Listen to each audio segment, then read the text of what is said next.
Wait, what's new, Aaron? I have to look at the chat. I have never seen Dictator Cassie.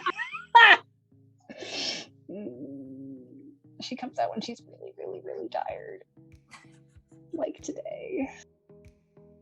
Hello and welcome to another zany episode of Nerdy West Coast Swing, the podcast with pixels where the anchors are out of this world and the points don't matter. We're here to help train your eyes so you can learn faster and dance better. I'm Cassie Winter. I'm Alicia Marshall. If you're wondering who are we to be analyzing these pros, Cassie and I have both extensive training and experience in partnered and solo dancing. Cassie has about 22 years and I have about 24. Tonight we are just kind of doing a general video analysis. We're looking at Royston Deborah Szekely. But this dance that we're looking at tonight has the same song that we looked at with Myles and Melissa. So actually we're going to do a tiny bit of comparison between those two because they were both first place dances to the same song. We're going to do a little comparison, but yeah, we're going to be looking at Robert and Deborah. Link is in the chat.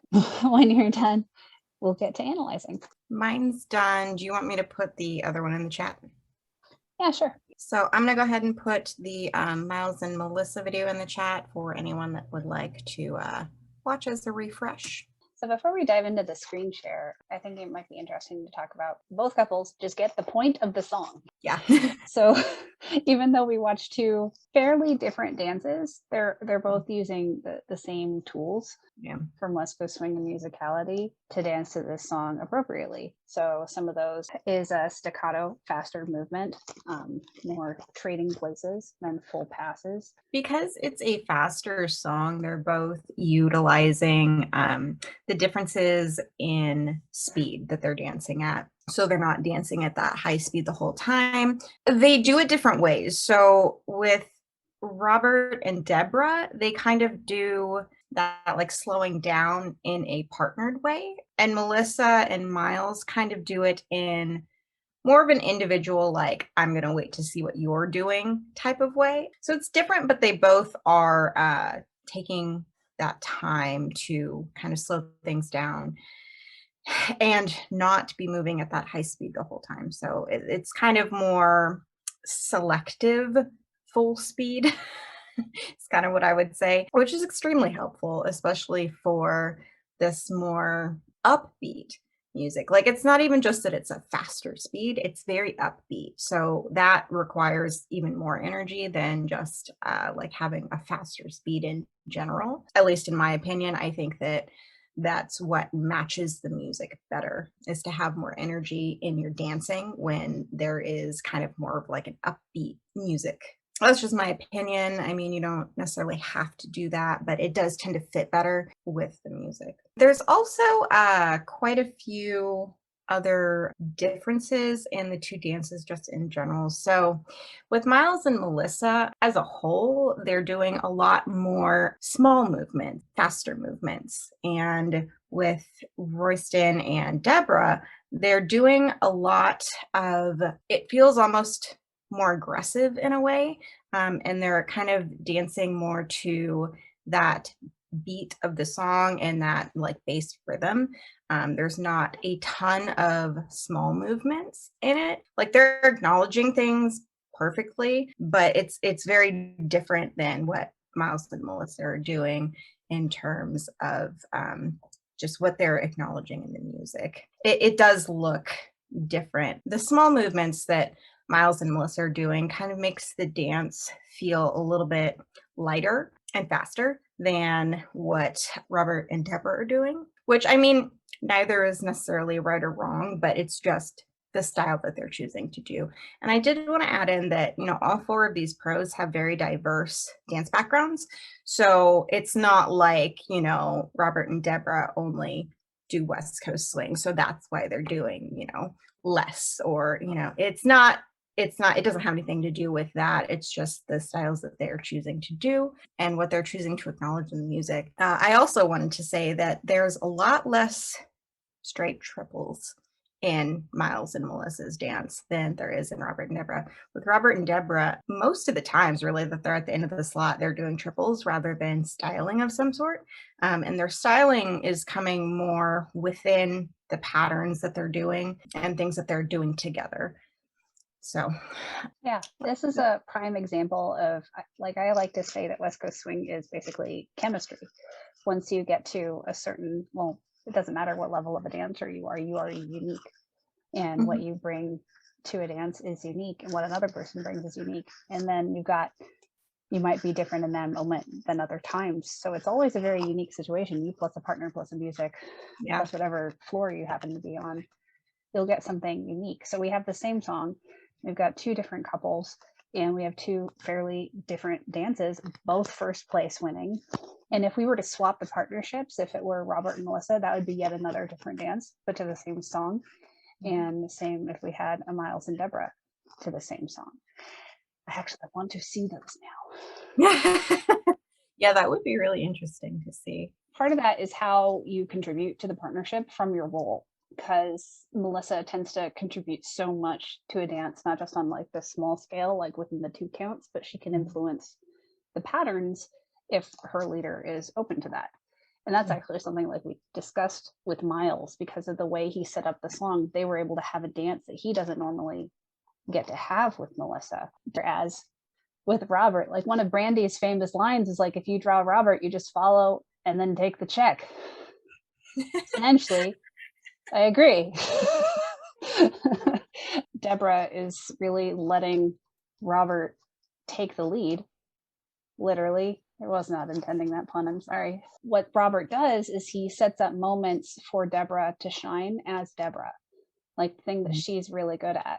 So while he may have been slightly taken aback by her sudden splits, which we'll get to, I bet 90% of him was not surprised at all. Yeah. His shoulder might have been slightly surprised, but the rest of him was like, yeah, it makes sense. Yeah. Because he set it up to happen. Yep, pretty much. Robert is really good about really creating a solid structure for a dance with whoever he is dancing with. And if they're smart, they'll let him, because he's brilliant at this, just take over in that arena and just sit back and relax and enjoy the show that you are a part of. Yeah. Whereas Myles, and this is my perspective, is that he tends to really want to showcase his follow and really let them steal the show, as it were, if that seems like the appropriate choice. And then they might change their moves from day to day. Myles might wake up one day and be like, oh, this is the dance we're dancing. I know I've been in that place sometimes. I'm like, no, this is what's going down right now. You're either in or you're out. I can do this by myself if necessary. Okay, so it's all the bad jokes territory. That's where we're at. Okay. That's okay. We're good. Shall I doodly do? Yeah, sure. Right. Do the screen share. So the music hasn't even started yet at this point, but Robert knows the song because the MC shared what song they were going to get. Yeah. And he's like, oh, I'm ready for this. He already has a plan. Yep. Which what he starts with is a move I really don't see all that often. He starts with a very different move, and it's an old school move. It matches with the music really well, though, and I think that's what he was going for. So yeah, it really sets the tone for the dance because it's high energy. Mm-hmm. Also, I want to highlight how, like, his hand, yes, is on her abdomen, but most of the connection is coming from inside of his wrist and forearm against her ribs. Yeah, that's where the connection's coming from. You do not connect with organs, as I have said 5 million times on this show. It is the hill I will die on. I've got a lot of those, though. It's problematic. All the places. So I personally feel like this is a good move to learn, just in general for those specific times. If you're somebody that competes, that is, it's a good spotlight thing overall. And if you know how to do it, you can lead and follow it.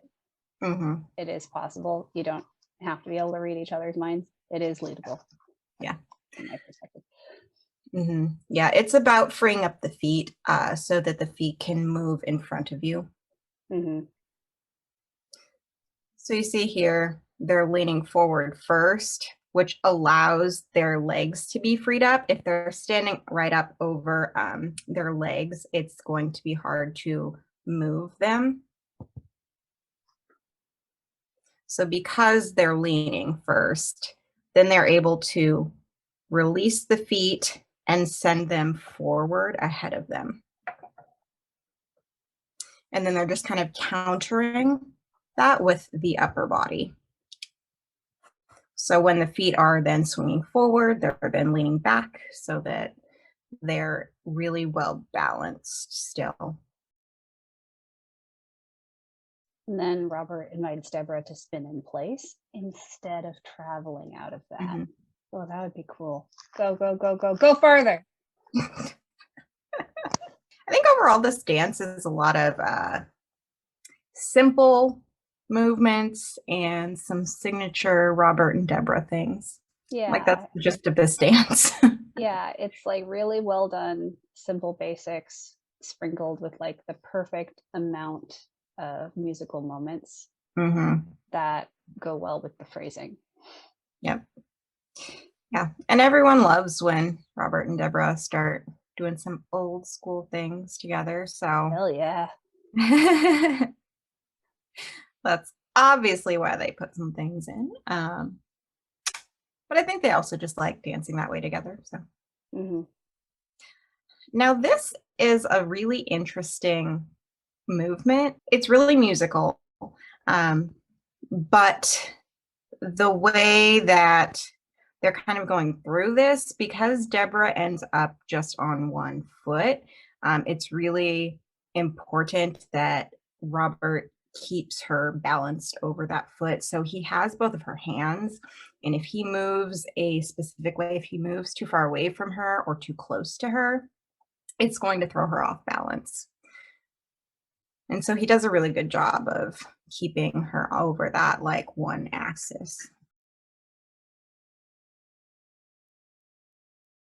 So what she does initially, it's called a fan kick. So it's when you come from one diagonal to the other, and the leg kind of comes up and around in like a rainbow shape, but she's actually kind of continuing it and not really ending it as a normal fan kick would end. And that's because she's so well balanced. She can just kind of keep going and rotating. And instead of placing the foot down and going back onto 2 feet, she brings it into like a coupe position, which is kind of the foot across the ankle. It's not quite that, but it's very close to. I want to talk a little bit about the differentiation between the two hands, the way Robert's leading it, because it's really easy when leading in the same direction with both hands, for both hands do the exact same thing at the exact same time. Right. But if Robert's left hand, it's left to left, yeah, Robert's left, Deborah's left, if that were to go up and around at the same rate, it would accelerate Deborah through her turn and actually probably knock her off her center a little bit. Yeah. So the fact that their right hands go up and over faster and the left hands kind of delay, it's doing the same motion but delayed from the right hands, is what's allowing it to be really nice and stable. Yeah, and with this fan kick specifically, the idea is you really have to kind of open up the chest as you're going through. So as you hit about halfway in like that, so like the top of what would be like the rainbow part, that's when you kind of start to open your chest and like release it forward. And so that's kind of what is happening with that arm. That's why it's more delayed, not going at the same time, because she really needs to have that open moment for the leg to follow through the way it needs to. Yep. And then for this one, you can really see how Robert is doing all of the traveling. So that way Deborah can stay on her axis. Mm-hmm.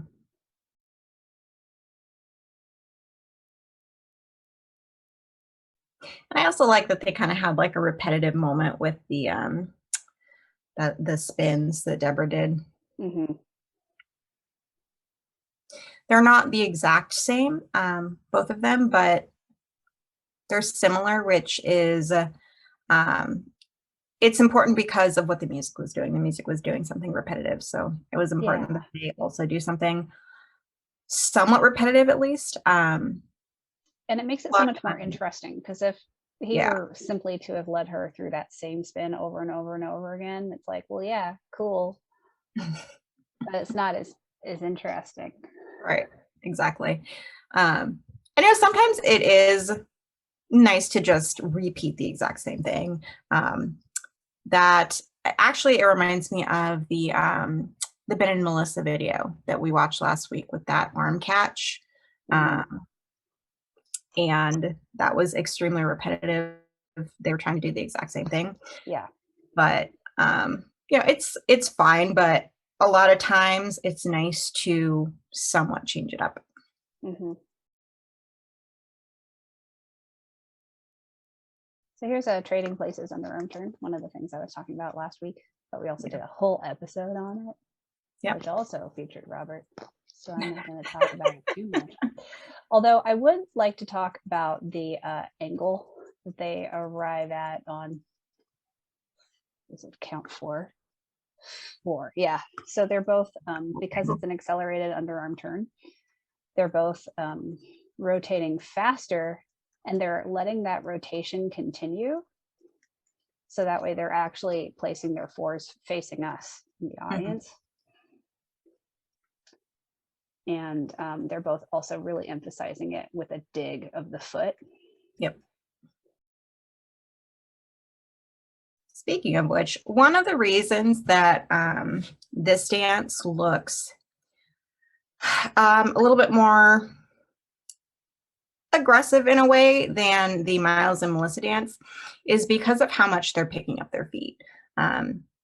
Myles and Melissa generally did not pick up their feet like too terribly far off the ground.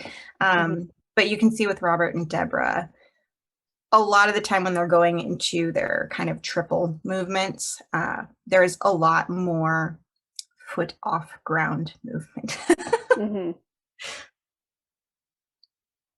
And it's a combination of not only like picking up the feet, but like grounding more. Whereas Myles and Melissa stayed a little bit more up off the floor to be as fast as they were. Whereas in this dance, both Robert and Deborah are grounding down into the floor more often and for longer. And it's that grounding that allows you more time and space to pick up your free foot. And that's why you get that counterintuitive effect where it's like, well, they are picking up their feet, but my teacher says don't do that. Right. And there's a distinction. There's grounding yourself into your standing leg so that way your free foot can release from the ground and therefore it comes up, versus actually using like your thigh muscles to actually pick up your foot off the ground instead of it just naturally releasing from it. And so what's interesting about Deborah is because she does, her feet tend to come up off the floor more, right? That's because she's just emphasizing that release. So like right here, you can see with her right leg how she's really pressing her whole weight down into the ground, which is actually stretching her up taller. And that motion is what's allowing her to pick up that foot more. And then the contra body is kind of neutralizing it a little bit. So this is one of those nuances. It's like, yes, your teacher is right, but you need to ask them if this is something you're confused about, the difference between correctly releasing a foot off the ground versus prancing, because those are two very different things. Smile and nod.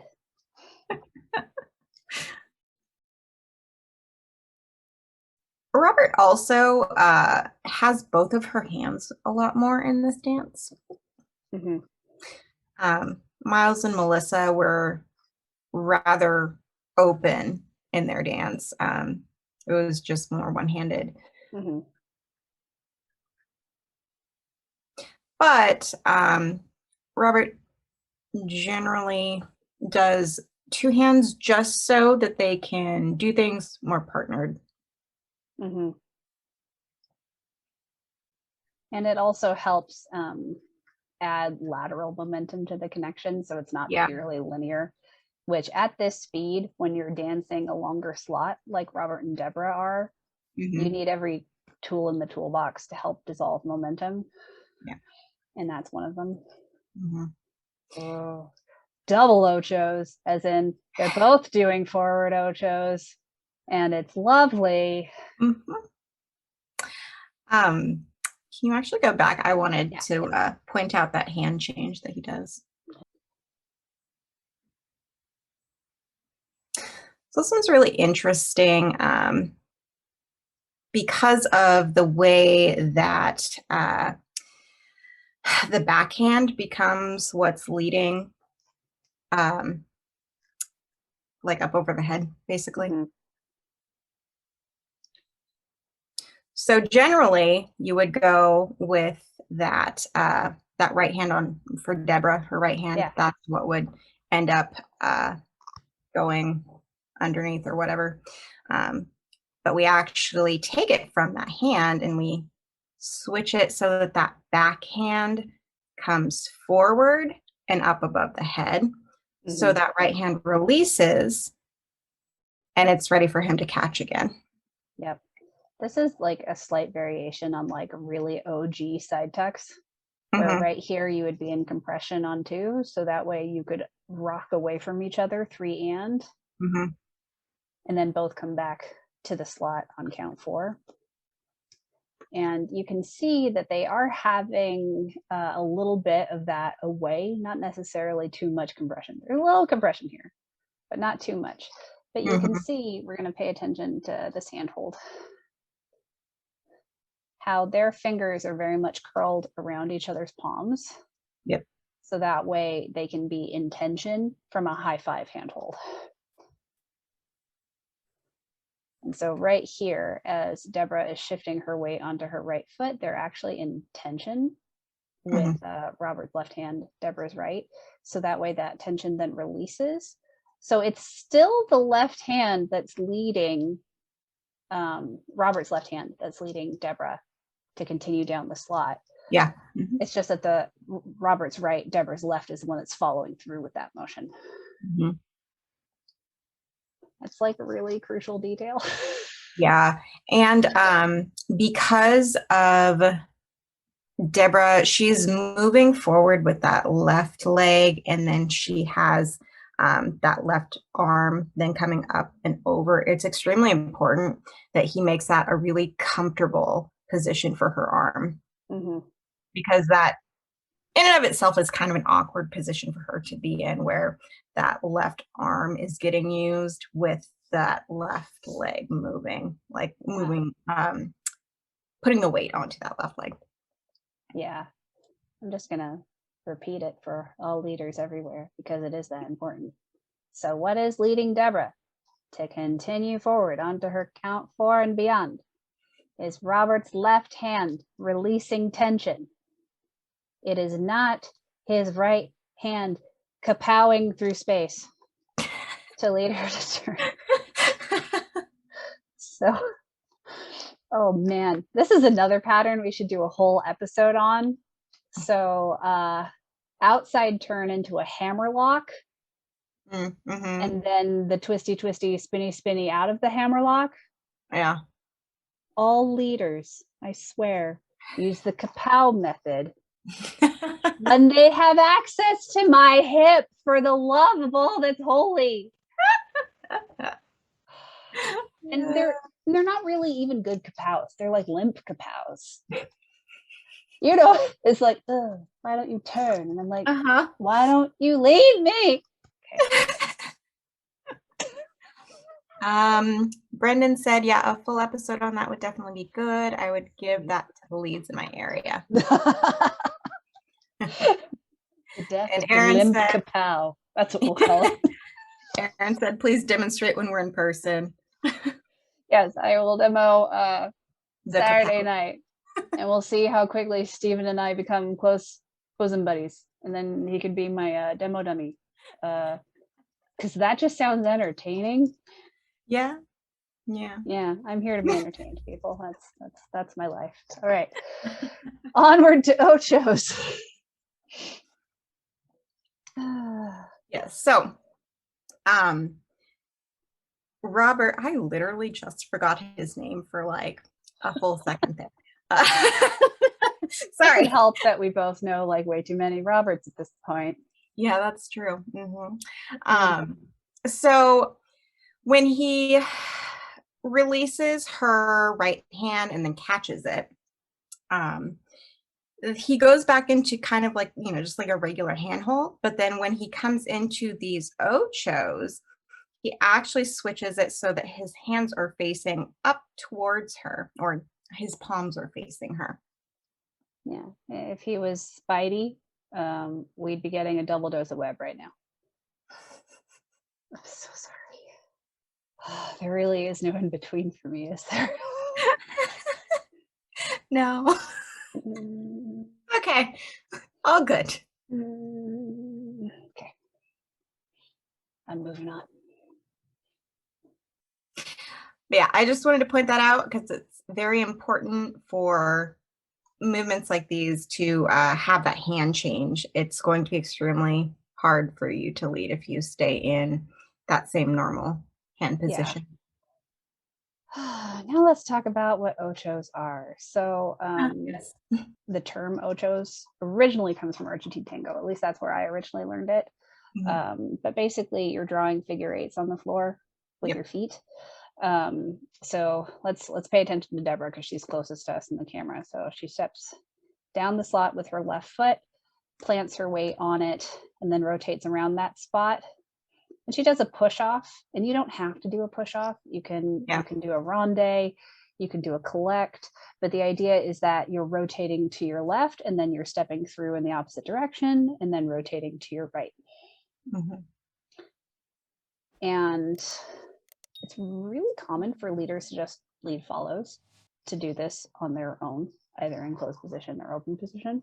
But what's nice about a leader doing it with the follow is it makes a really awesome counterbalanced energy to it, which makes it easier for both partners to be in sync. So after this very first one, you can see how much attention Robert is paying to Deborah's exact foot placement and weight placement. So he is ready to do equal and opposite. So he's stepping through, and you can see how precise he's being. He's stepping right to behind where her foot is. Yep. So that way they're both taking the same length of stride right here, because she did the same thing to him. And they also have, so they're in plie here, and then they both come up over their standing foot to rotate. And they're both maintaining a pitch towards each other through the whole thing, and that's why we're getting this triangle shape. You don't have to do it that way, that's just an option. Right. And so they're really, basically, the way they're styling their ochos is really upbeat and has a really strong pulse to it that matches the song. Yeah. And then this is one of those, either you both know it or one of you dies. Pretty much. And sometimes even if you do both know it, one of you dies. Yeah. I think I actually once saw Robert and Deborah have a slight kerfuffle doing this once live. I might be misremembering. I think I saw some duo have a small like, oh no, that wasn't the back of your knee. Sorry. It really helps if you're the same height for that one. Yeah. Because if the heights of your knees are vastly different, things can go awry quickly. Yep. That's all I will say. The other thing is that's actually really important.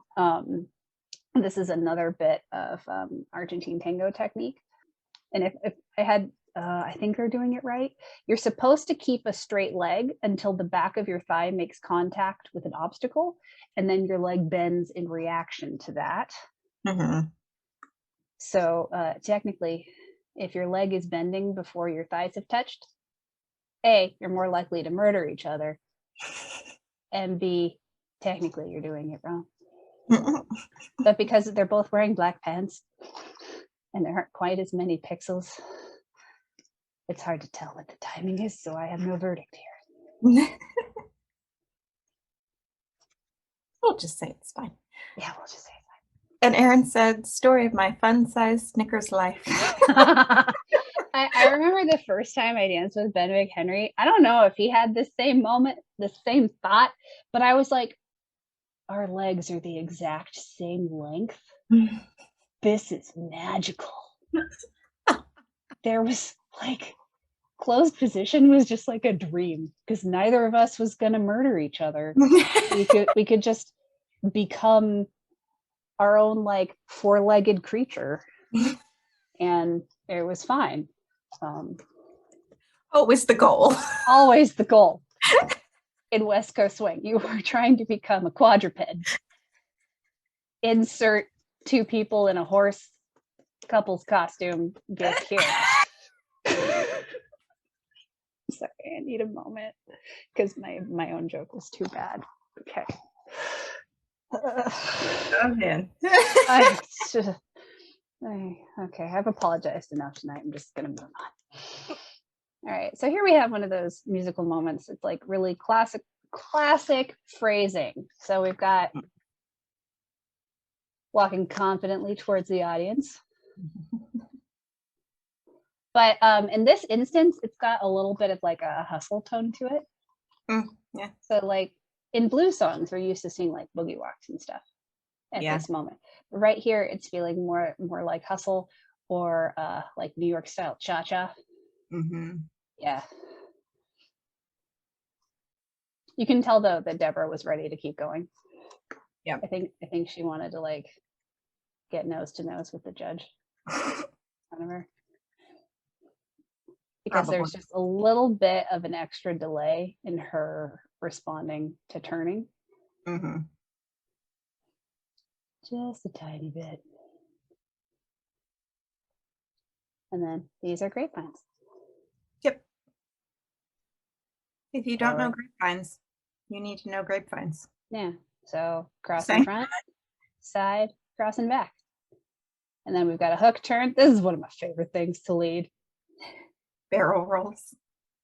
Not the barrel roll part, but the jump hook. I usually let it be a free turn because my shoulders have experienced enough in their life. Yeah. Yeah. Barrel rolls is another thing that it's better if you're very close in height. Which is true. It can still go wrong if you are the same height, though. Yes, it's just more likely to be comfortable. Doesn't mean it's guaranteed to be. Actually, that's what ruined my right shoulder back in 2007. Oh man! But imagine, so I'm Cassie, right? I'm up here. My shoulders are here. My leader was death gripping my arm. Took it that low and so dislocation. I don't know why I drew green blood spurts. Just that kind of night. Just gotta make it more dramatic. Yep. Mm-hmm. And because of my chronic illnesses and chronic pain, I didn't realize something was seriously wrong until like a week or two later. Aaron said, because it's out of this world. Yep, part of my shoulder socket is in another dimension with probably the alligator Loki variant. Anyways. So sorry.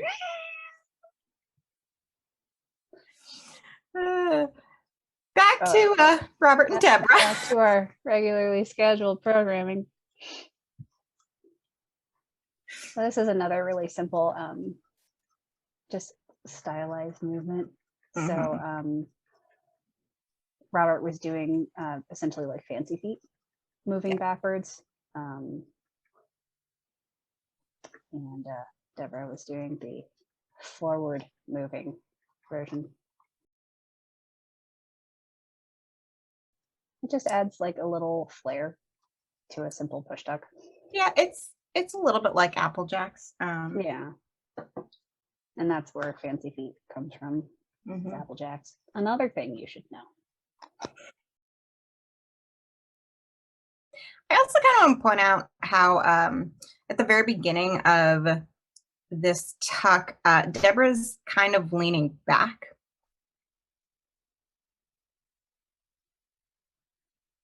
Yeah, she's really sending her right foot out ahead of her. And that's kind of part of this, the foot styling that they're doing. It's kind of, you end up leaning back somewhat more. Mm-hmm. And it's because of the feet moving out in front of you quite a ways. Anytime you're like kicking the foot out a ways in front of you, you're going to be leaning back to an extent. Or at least you should be. Yeah. Otherwise, you're not really going to get the foot kicking out that you want. Correct. But wait, there's more sugar tuck. Now it's hens and hens.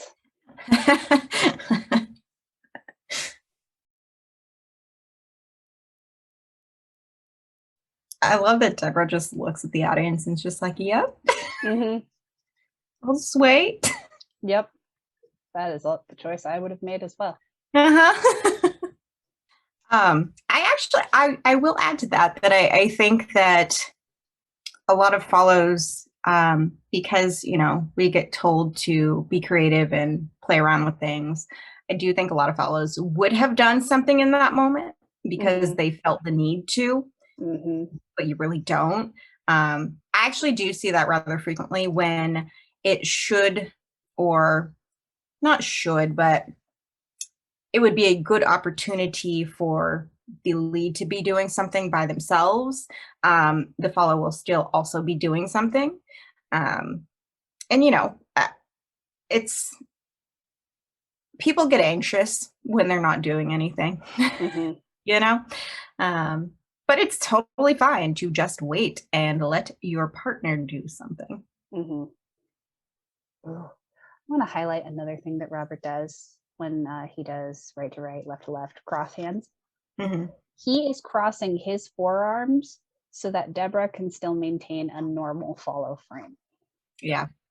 So many leaders either force the follow to cross forearms, which breaks so many things. Yeah. Or you do this weird like four-legged rock, paper, scissors thing where it's handhold over handhold. And that's not helpful for anyone. So whenever you're doing some sort of cross hands, it's really important as a leader that you cross further. So you cross your forearms, so that way the follow can have as normal a frame as possible. Because it's your job as a leader to take away as many variables as possible for the follow, so that way they can follow easily. If you're adding variables by like really breaking their frame, A, you could hurt each other, and B, chaos ensues. Yeah.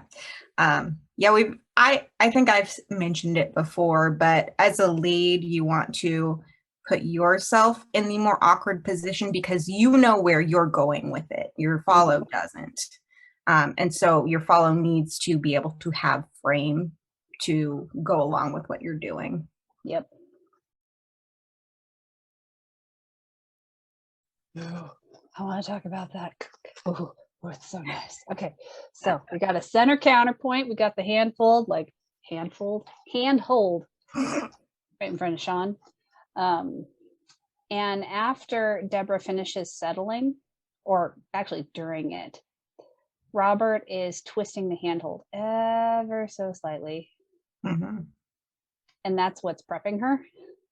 So it's more of a rotational prep into her one, where she's placing the foot more or less underneath her. Yep.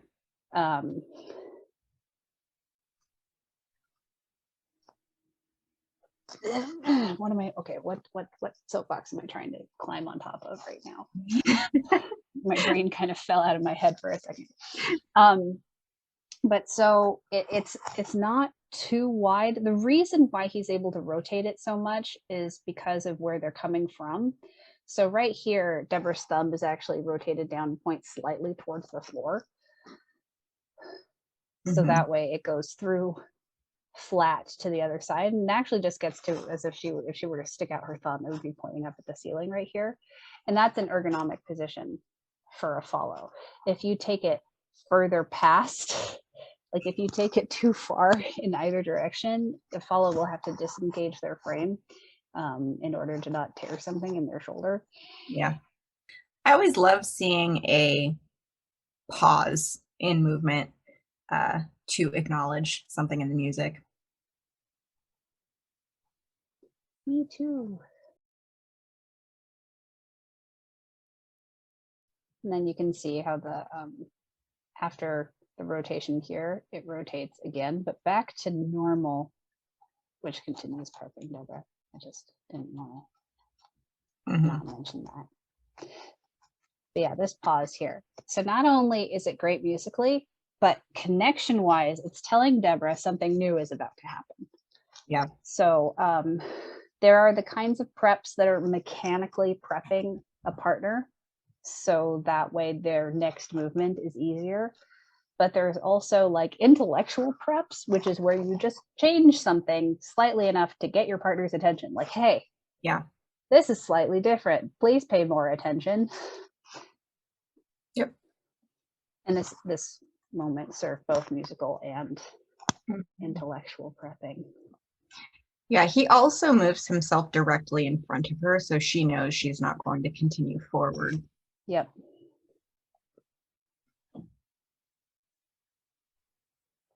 Yeah, he basically dissolves the energy. So you can see how as he's stepping onto his left foot, he's extending his arm a little bit. But then he leaves his shoulder where it lands once he places his weight down. And because his right shoulder didn't go anywhere, Deborah didn't go anywhere. Yeah, and also when she kind of connects with him, he brings both of them up to further dissolve that momentum. Yep. And it's a very slight movement upward, but it's upward enough to finish dissolving that momentum. Yep, because it needs to go somewhere. Yeah. And I mean, generally the best way to dissolve any side-to-side circular momentum is to break it by moving up or down. I generally prefer down, but up works too. And then as for how Robert is stopping her, it's mainly the fact that he is no longer encouraging her to move, and he's stopping himself. So there's nothing he can do unless he actually were Spider-Man and was like sticking her back to his hand. He can't stop her there. But he's keeping his right shoulder a little bit forward, so it's a break for her if she needs to compress there. But the other handhold that we can't see, he's probably offering compression there. Probably. Yeah. And because Deborah is so on top of things, she's able to read all of those signals really quickly and help stop herself through those 2 points of compression. This is one of those things, unfortunately, that as a leader, unless you're very confident in what you're doing, the follow will not get the memo. Accurate. Oh, and then I love this styling so much. Yeah. And what's interesting is we have now seen 3 different variations of really strong pitching and counterbalancing and feet going out past their bodies. Yeah. So we first had the opening of the dance, which Aaron called the sideways chugs. I can't and hear it. I like it. And then we had the forward ochos. And now we have yet another variation, but on the same theme, which is part of what makes it so brilliant. So it's a callback, and yet it's something different. Mm-hmm. And then technically, to make this comfortable for Deborah, like Robert has to book it, which he does. Yeah. Which I highly appreciate. Because I don't know about you, Alicia. There have been so many times where a leader has been like, move confidently towards me. And I'm like, you're not going anywhere, so no? Yeah.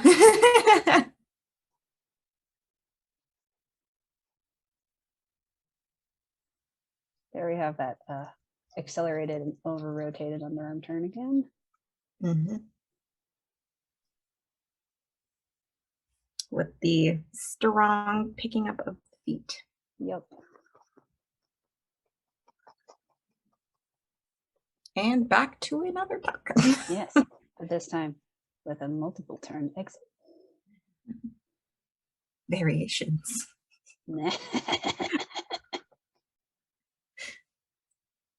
I like that hand styling that Deborah goes for. She kind of starts with it to the hip, but it doesn't look stiff or awkward. Mm-hmm.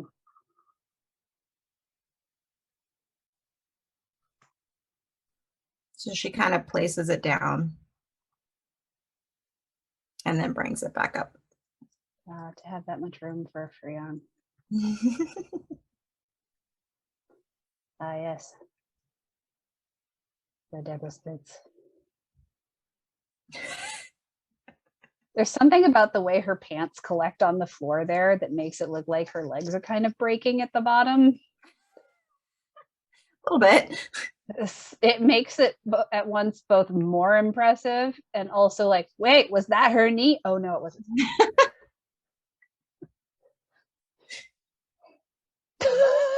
Okay, we just have a moment for Robert's smart game. He's like, yes. I think this is the general face that leads make when their follows do something cool and they're like, yep, uh-huh. Mm-hmm. Yeah, he totally knew that was going to happen because he set it up for her. Mm-hmm. He had the space for it. I think the only thing he maybe wasn't quite ready for was quite how far away she was. Yeah. Because it's this distance that pulls a little too much weight on the end of the lever. Mm-hmm. And that's why he has to shift his right foot towards her a little bit to help support her. Mm-hmm. And that's one of those things, like just a couple inches can make the difference between that versus it being stable. Like there's so little wiggle room to do that perfectly. Mm-hmm.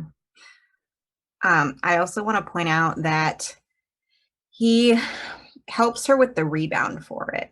Mm-hmm. So you can really see he softens into that knee, but then he kind of helps her come right back out of it. You can't just drop down and not have a rebounding effect out of it. You're just going to stay on the floor. Mm-hmm.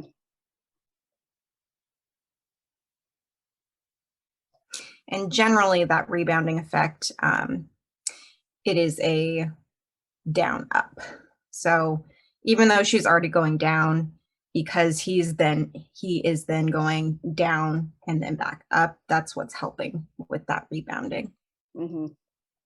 Because she's just dropping straight down. Yeah. He's even doing, and I know this is a bit of a result of his having to move his right foot towards her a little bit. There's actually a bit of a delayed hip swing. Yeah. So his hips are actually closer to his left foot at this point in time, and then it follows through and then comes up. And instead of just going straight down, straight up on the same axis, it has a little bit of a translation and a U, which actually helps the energy resolve naturally because motion arcs in 3-dimensional space. And it actually takes more muscular effort to move in the same plane. So for example, back to those grapevines we were looking at earlier, grapevines are mechanically easy to do because it's counterbalancing momentum and it wants to persist because you're going forward side, then back side. However, if you want to go forward side, that would require a lot of engagement of your core and able to prevent you from going back because that's what the body wants to do mechanically. Mm-hmm. So this is easier than this. Yay, sad drawing. Aaron said, Royston is ripped AF. My arm would be yeeted TF out. As would mine.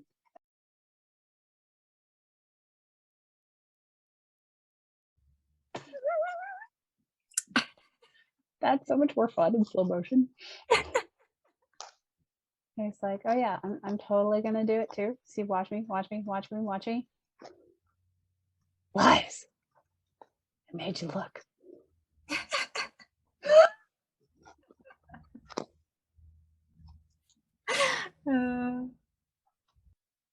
We are at about 8:10. Yep. Is there anything else we really needed or wanted to talk about? I think, is this where he lets go? I just want to slow-mo through this really fun rotation that they do. Knee swivels. Knee swivels, yeah. So what makes these like really great is you let the knee bevel inwards as if you're doing a Latin. So you're draping the bent knee across the standing knee before you swivel it open. Mm-hmm. And it just anticipates it a little bit and it makes the swivel bigger because it literally is bigger. You're adding a few more prep degrees at the beginning of it. And it's just super fun. It is. And at full speed, it kind of looks like they're doing it all at once, but going frame by frame, you can really see that they have one starting and then the other following. Mm-hmm. And so they're breaking at the knee with that right leg first, and then they're allowing the left to follow once they have most of their weight on that right leg. Mm-hmm.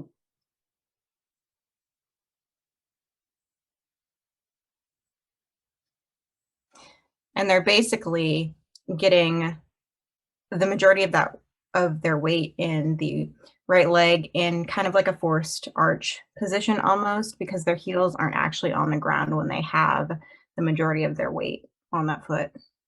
Yep. Initially, at least. I love the way Robert's just pitching forward ever so slightly. It just that way there's more of a contrast between here where he's a little bit more upright to there.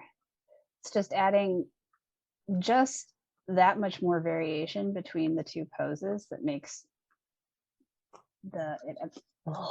it's stronger. Words. Yes. Are there any questions, comments, concerns for my mental health? I'm not sure why I've never said that one before. That one seems obvious now. So I think next week we're talking about the difference between heel leads, toe leads, and toe releases. I think so. I'm excited. Feel like there's a good chance we'll talk about Deborah again. Oh, yes. Yes. Because I do appreciate how she's like, toe release is different from a heel lead. Okay, thanks, bye. Yep. I too am aggressive on this topic. Yes. Yes. Strong opinions, but probably won't be sharing the strong opinions. We'll just be talking about the differences. Yep. Because that's what we do here. So. Yep. We are trying to empower you so you can make informed choices about how you move your body. Yep. Both from what you're physically comfortable with and also musically, how you want to express yourself. Yep. Instead of just being drones in the machine. churning out the same Westie over and over and over again. Yeah. The ride. The spice of life. Than I needed to have right now. Alrighty, well, if there's no questions, then I think we can wrap up, and we will hopefully see you all next week. Yeah, thank you so much for joining us. Have a good night. Bye. I love how Nicole and Mike were in the back, like, feeling it. Even Benji's dancing along to the song. He's so excited. Melissa has enough hair for like all 4 people. Oh. Yeah. That wow, brain fart. You know what would be fascinating? If we could rig a Champions Jack and Jill so that the partnerships are already chosen, but like the champs have to like stay in another room and then they can't be in the same room together once they've gone out, but everybody gets the same song. And we just see that like would be interesting. 7 to 10 dances to the same song, but they're not influencing each other because they're not seeing it. Mm-hmm. That'd be interesting. For science, someone make this happen. Mamio, if you're listening. Staring into the bowels of a lens might make me funnier. We'll see. Erin said a parallel chug. Erin said, what if they did a centaur dance for Halloween? Oh no. Oh no. Okay. Halloween swing thing. Kyle and Tara. You're a centaur. But Tara is the human. Nothing. I don't hear anything. Is that just the sound of horror? Is silence? And this is the sound of horror. Yeah, sure. Let's go with that. Okay, cool. I still need to see it now, though.